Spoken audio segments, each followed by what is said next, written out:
right, we have breaking news out of Venezuela right now. Not one, but two major earthquakes there shook the country. Buildings have collapsed there. There are problems with the infrastructure as well. Good evening once again, everyone. I'm Colleen Williams. I'm Jonathan Gonzalez. We are talking about a 7.2 quake followed by a 7.5 just 1 minute apart that hit along the country's Caribbean coast. All of this after we were rattled by an earthquake right here up in Northern California earlier today. NBC4's Conan Nolan joining us live now from our newsroom with the breaking details right now. Conan. That's right. So this happened about 100 miles from the capital city of Caracas, Venezuela. We have reports that some buildings have collapsed. Remember, this is a city and this is a country where there's this juxtaposition of some modern buildings in their the central part of the city, certainly the financial districts. But they also have lots and lots of unreinforced brick masonry buildings. That's brick on mortar. In an earthquake this size, that mortar turns to sand. And that's why those buildings have been banned in California. Any kind of unreinforced brick building has been reinforced here. Not in the case of Venezuela. We understand that, yes, there is a tsunami warning as well.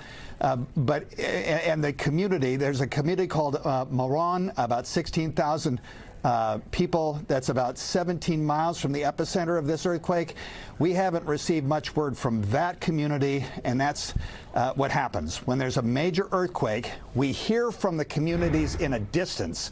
The communities closest to that, usually all avenues of information are knocked out immediately. It takes us a while to get any kind of information from those cities, the ones that are hit so severely. But yeah, right now, it's looking like this is dire. Then in 2009, there was an earthquake in the same area, about magnitude 6.4. There was plenty of damage as a result of that. This is an area of significant seismicity. It's happened plenty of times before. And of course, this is also part of the Ring of Fire, where something like 7 tectonic plates meet.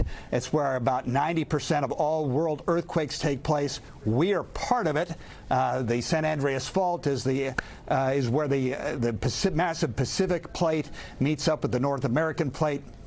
San Francisco's on one side, Los Angeles is on another.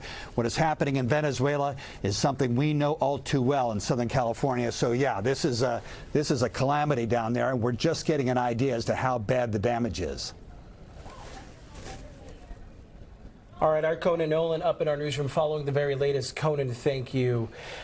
We want to get to seismologist. Here we are. We want to get to seismologist Dr. Lucy Jones. We understand that she held a news conference earlier today just talking about the Venezuela quake. Let's get to that. They have recorded 2 earthquakes that are half a minute apart, a 7.2 followed by a 7.5. This is the sort of thing being done from automatic systems.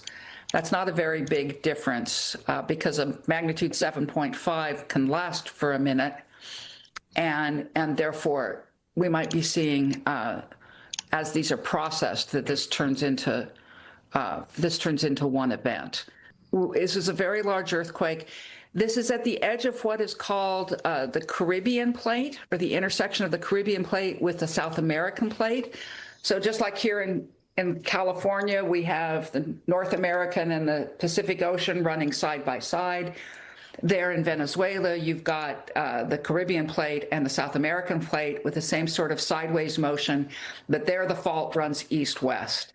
And the location of these earthquakes looks like they began, the epicenter is west of Caracas, but an earthquake of 7.5 is going to be at least 150 kilometers long. And therefore, we would have been having a rupture that began towards the west and ruptured towards the east, and that is going to be focusing energy towards Caracas. The USGS does have information about what the fault is, what shaking, they get information about shaking from some stations. I don't know what they receive in Venezuela or elsewhere in South America, but they clearly have some information. They could estimate from that and the magnitude and the fault pattern what the shaking is like And then they compare it to the population distribution and what's known about the condition of the faults in that region. This is a system they called Pager. You can find it at the USGS website, and there's an event page for this event. And Pager is estimating that the most likely death toll is somewhere between 10,000 and 100,000 people. So this is not data. I mean, this is not information about individual people. This is a model that's done from what we know about the shaking and the buildings that would have been exposed to that shaking. All right, we've been listening to Dr. Lucy Jones. We can tell you as well the depth of these quakes, anywhere from 8 to 10 miles deep. So they're not necessarily all that deep, but they're not shallow either. And we understand, Melissa, they've issued tsunami warnings for the Virgin Islands and Puerto Rico as well. And because it wasn't so deep, it was felt by so many, and that's why this is considered to be a major quake. So first we had the 7.2 quake, and then 39 seconds later we had the 7.5 quake. And typically, only 5% of earthquakes have a chance of being higher than the initial jolt. So now we're considering the 7.5 quake to be the major shock here. So this did take place about 186 miles to the west of Caracas in a town called Umari here. In terms of the magnitude and the intensity, anytime you're dealing with a 7.5, really a 7.0 quake or higher, this is considered to be major. Only 18 are felt per year across the world. In terms of intensity and damage, significant population was exposed to this quake in Venezuela. So when we're talking about the shaking intensity and what we're more than likely seeing on the ground there, we've already had reports of structures being destroyed. There will likely be considerable damage. We're going to have more of this as we go throughout the rest of the evening and track what's going on in Venezuela. But more than likely, this is a major earthquake, 7.5 main shock that was preceded 39 seconds later by a 7.2 quake. We've got more to come with your First Alert forecast. Jonathan.